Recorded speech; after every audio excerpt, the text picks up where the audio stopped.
ni umusirikare ufite ipeti rya koloneli, muri make arimo bo twita aba senior officers mu rurimi rw'icyongereza. Guverineri w'intara ya Kivu ya ruguru Bwana Bahati Musanga Joseph n'abamwungirije babiri ari bo Manzi Ngarambe Willy na Amani Bahati Shadrack basohotse ku rupapuro rw'umuhondo werurutse rwo muri Kivu ya ruguru. Umwe ku wundi turaje tumukubwireho wiyumvire, tunavuga akazi kamutegereje kuva kanya bagiriwe icyizere. Saa moya n'iminota 9 zo ku itariki 5 z'ukwezi kwa kabiri umwaka wa 2025 Bwana Lawrence Kanyuka ushinzwe gutumanaho muri Alliance Fleuve Congo M23 yinjiye ku rukuta rwa X yaho zitwa Twitter arandika ati: ubuyobozi bw'uyu mutwe bumaze gushyiraho guverineri n'abamwungirije babiri, umuyobozi w'umujyi wa Goma n'abayobozi b'uturere. Reka nsumire itangazo kuva ku nteruro ya mbere kugeza kuri sinyatiri isoza itangazo. Rwasohotse amakuru akakaye nkasohoka muri Yellow Paper rwa rupapuro rw'umuhondo rwo mu Rwanda. Umwanzuro nimero 003 akarongo kaberamye Cordo akarongo kaberamye Alliance Fleuve Congo M23 ryo kuwa gatanu ukwezi kwa kabiri umwaka wa 2025 rigena rikanashyira guverineri n'abamwungirije ba Kivu ya ruguru nk'uko biteganywa n'itegeko nshinga rya Repubulika Iharanira Demokarasi ya Kongo, nk'uko ryavuguruwe kandi rikemezwa n'inteko ishinga amategeko kandi rikemezwa n'itegeko nimero 11 akarongo kaberamye 002 ryo kuwa 20 Mutarama 2011 mu ngingo yaryo ya 64 mu gika cya mbere, nk'uko biteganywa n'itegeko ngenga ry'ishyirahamwe Alliance Fleuve Congo by'umwihariko mu ngingo yaryo ya 3 mu gika cya 3 nk'uko byanzuwe mu buryo bw'ingingo mu nama nkuru ya Alliance Fleuve Congo yo kuwa 15 z'ukwezi kwa 12 umwaka wa 2023 rigena umuhuza ibikorwa wa Alliance Fleuve Congo tudasize na muvuma yo ku itariki 23 Werurwe muvuma D23 Mars, imwe mu miryango igize ihuriro rya Alliance Fleuve Congo. Tugendeye kuko bari ikiwo cy'uko intara Kivu ya ruguru nta buyobozi ifite, twitaye kandi ku myanzuro y'umwiherero wo guhuza ibikorwa remezo by'inama nkuru ya Alliance Fleuve Congo yabereye Bunagana tariki ya 20 z'ukwezi kwa 12 umwaka wa 2023 yemeje ubushake bwo gukorera umwenegihugu wa Kongo wese kandi mu mucyo, mu miyoborere myiza, mu kwegereza abaturage ubuyobozi, tuzirikana kandi ko hari ibyangombwa n'ibikenewe vuba na bwangu mu gushyira ku mirongo imiyoborere y'uduce dutandukanye muri Repubulika ya Demokarasi ya Kongo. Inama nkuru ya Alliance Fleuve Congo yanzuye ibyemezo bikurikira. Ingingo ya mbere: kugena no kwemeza umuyobozi guverineri w'intara Kivu ya ruguru Bwana Bahati Musanga Joseph. Ingingo ya kabiri: kugena no kwemeza abayobozi ba guverineri babiri bungirije b'intara Kivu ya ruguru ari bo Bwana Manzi Ngarambe Willy vice guverineri ushinzwe ibibazo bya politike, imiyoborere n'ubutabera, Bwana Amani Bahati Shadrack vice guverineri ushinzwe izahura bukungu, imari n'iterambere. Ingingo ya gatatu: izindi ngingo zose zari zisanzwe zivuga ibinyuranye n'ibidushyizeho zivanyweho. Ingingo ya kane ari nayo isoza ritangaza iragira iti: abanyamabanga bahoraho ba Alliance Fleuve Congo M23 barafasha iyubahirizwa n'ishyirwa mu bikorwa by'imyanzuro ikimara gusinywa. Bikoreye Goma tariki ya 5 z'ukwezi kwa kabiri umwaka wa 2025. Betla Bisimwa, perezida wa M23 akaba n'umuhuza w'ibikorwa wungirije wa Alliance Fleuve Congo ushinzwe bya politike na diplomasi.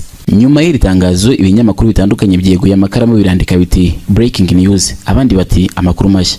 Nibyo ni amakuru mashya udakwiriye gucikwa kuko kugeza aka kanya mu ntara 23 zigize Repubulika ya Demokarasi ya Kongo, imwe ariyo Kivu ya ruguru ni ikiri mu biganza bya Tshisekedi. Nta kintu n'iki na kimwe yayibwira nka perezida w'igihugu, nta tegeko ryerekeye Kivu ya ruguru, ahubwo ashobora kujya yitaba kuri telefone Bwana Bahati wagizwe guverineri wayo nk'abandi banyacyubahiro. Yakiha kumusuzugura nabyo bikaba umugayo. Gusa haracyari kare, ariko ntabwo ibi byabaye ari ikintu cyoroshye mu mateka ya Kongo. Uyu Bahati ni mwene Elasto Busumba, mbere yo kugirwa guverineri wa Kivu ya ruguru yarasanzwe ari umujyanama wa General Major Sultani Makenga, umugaba mukuru w'umutwe w'inyeshyamba wa M23 urwanya ubutegetsi bwa DRC. Ni umugabo ukiri muto uzi kuganira, uvuga neza indimi eshanu arizo Ikinyarwanda, Igiswahili, Iringara, Igifaransa n'Icyongereza. Ntanyuze Ikinyarwanda kuko nawe ari mu bakongomani bavuga Ikinyarwanda. Yivuga izi ndimi zose avuga biranyoreye kuko ngiye kwifashisha video ngufi aho yari maganiriza abaturage b'agace kitwa Kibarizo M23 yari yafashe, aho yavangaga indimi kugira ngo abaturage bose bahatuye bavuge izindi ndimi bamwumve banaganire. Ni nini yenye tunapaswa fanya tulete amani kwetu Kibarizo? Kwani Kibarizo, babyeyi, ni iki dukwiye gukora kugira ngo gakondo yacu ya Kibarizo tuyigire nziza kandi igire amahoro? Gusa kugira ngo Kibarizo yacu igire amahoro birasaba ibintu bitatu. Icya mbere, tureka amacakubiri. abantu bakareka kubigisha amacakubiri, kuko nta muntu wagiye mu nda ya nyina ngo avuka ari ubwoko fulani. Umuntu yagiye kuvuka, Imana nimenye ubwoko azavukamo. Ariko nta muntu wavutse ngo yitwa umuhunde, yitwa umuhutu, yitwa umushi, yitwa umututsi, ni Imana iba yarabigenye. Mu bwoko bwose habamo ibigori. Mukira kabila muna shida, mukira kabila muna babaya.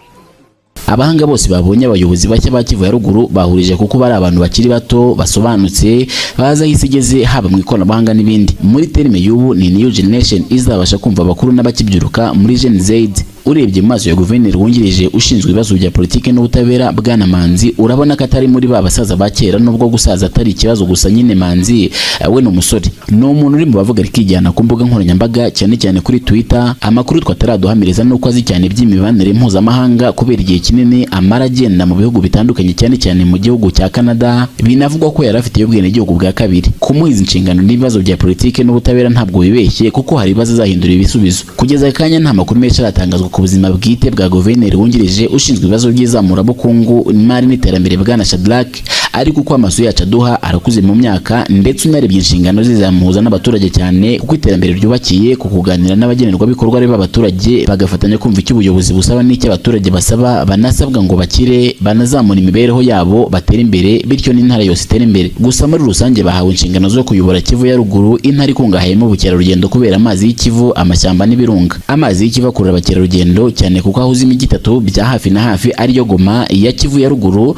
Bukavu iri muri Kivu y'epfo na Rubavu mu Rwanda. Bituma rero abasura ahantu babeshi kuko baba bifuza guca mu mazi bakagera muri iyi mijyi yombi minini, ariko ntibivuze ko atari imijyi mito ikora ku Kivu. Amashyamba ari muri Kivu ya ruguru n'ibirunga nka Nyiragongo n'ibindi bifatanya n'u Rwanda hejuru ya Musanze aho bigabanira na Kongo, byose bitumiye intara itangiye page nshya y'amateka yayo mu miyoborere isurwa cyane. Gusa si intara izaba iryoshye gusa, inafite ibibazo kuko hazajwe n'intambara, kuko ahantu hamaze imyaka hafi 3 amasasu, ibisasu, imitego y'abasirikare b'amahanga mu gutega imitego byahuzaga M23 n'abasirikare ba leta n'imitwe ifasha leta. Bivuze ko aka gace kagiye kongera gusaba kwisukura ibisigazwa by'ingaruka z'intambara bigashira. Kuba hari abaturage benshi bakomoka ahantu bamaze imyaka myinshi barahunze bakajya mu nkambi zo mu bihugu binyuranye by'isi, ubwo guverineri Bahati n'abamwungirije bitegure kwakira bifuza gora ku iwabo. Kuba hararwaniwe igihe kinini bivuze ko hanangiritse ibikorwa remezo byinshi nabyo bikeneye amafaranga n'akamadolari yo kubisana no kubaka ibishya. Kuba harabaye intambara ubwo bivuze ko harimo n'ibibazo by'ubuzima bwo mu mutwe bw'abaturage nabyo bireba ubuyobozi bushya. Kuba hari indiri imitwe yitwaje intwaro nka FDLR y'abajenosideri bakomoka mu Rwanda ari naho bakoze jenoside, bivuze ko ubuyobozi bushya buzahora busaba General Makenga gukaza umutekano n'ubutasi, kuko FDLR ntigipfa gushira ahantu iriyoberanya ukikanga yakoze ibikorwa bibi. Si FDLR gusa kuko n'abawazerendo Nyatura n'abandi bamaze igihe kinini bakorera ahantu muri Kivu ya ruguru nk'ibirindiro byabo. Rero icyitwa umutekano guverineri mushya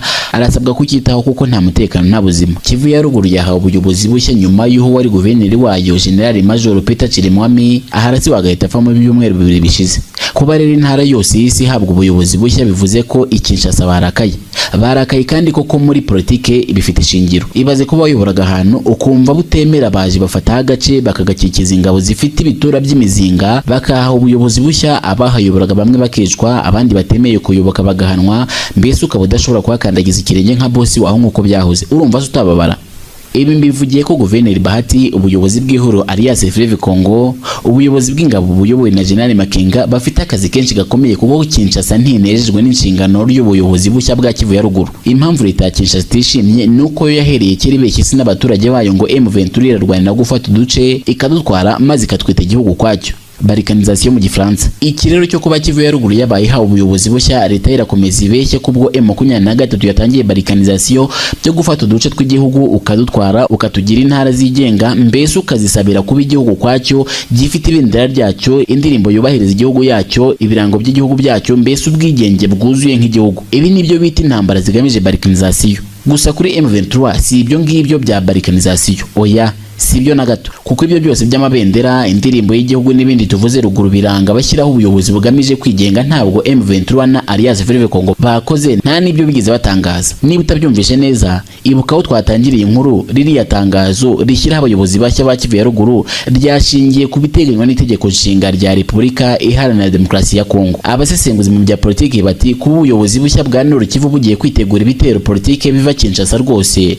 bubyitegure. Nubwo nsoje iyi nkuru, reka nkubwire ko kugeza aka kanya gashize iminsi 11 umujyi wa Goma unafatwa nk'agace ka nyuma kashyize akadomo ku ifatwa ry'intara ya Kivu ya ruguru yose ufashwe. Uyu mujyi uracyarimo amapfundo menshi y'utubazo kuko ku munsi w'ejo tariki ya 5 z'uku kwezi kwa kabiri haramukiye igikorwa cyo gushyingura imirambo igera ku 2500 y'abasirikare ba leta ya FARDC, Wazalendo na FDLR biciwe muri iyi mirwano yo gufata uyu mujyi. Haracyarimo ingingo nyinshi zizi kuganirwaho mu bya politiki z'abasirikare bafatiwe mateka b'Afrika y'Epfo, Abarundi n'abandi tutazi wenda kuko nta wamenya iby'ahandi byose. Haracyarimo kwikanga ibitero biva Kinshasa kuko gufata Goma byababereye inkovu ikomeye, ndetse n'ejo hashize tariki ya 5 humvikanye imirwano mu duce twa Kivu y'Epfo hagati ya M23 ndetse na FARDC. Ibyo byaje nyamara M23 ivuze ko yatanze agahenge k'imirwano, ariko birumvikana yaretse gutera, ariko ntabwo yaretse kwitabara itewe. Ibibazo rero tuzahita tubasangiza uko biri kugenda bikemuka, kandi n'ibinaba bikurushaho ntabwo tuzabura kubagezaho amakuru y'uko impande zombi zimerewe kugeza Kongo igize amahoro, abakongomani bose bagatuza bakabana amahoro ndetse bakishima nk'uko turi kubibona byatangiye Goma, aho abaturage bari guhurira kuri stade y'ubumwe, stade de l'unité, bakaba bagiye kumva icyo ubuyobozi bushya bubabwira. Nanayibutse nk'uko mwabibonye muri iriya tangazo rishyiraho ubuyobozi bwa Kivu ya ruguru, hanashyizweho umuyobozi wa komine Goma irimo uyu mujyi mureba, akaba ari Madame Mukadisi Niragire Helene. Ni umuntu mwiza cyane, no mu mafoto urabibona. Reka dukomeze turebe uko ibi byishimo biri kubera kuri stade y'ubumwe Goma bimeze naho utaha.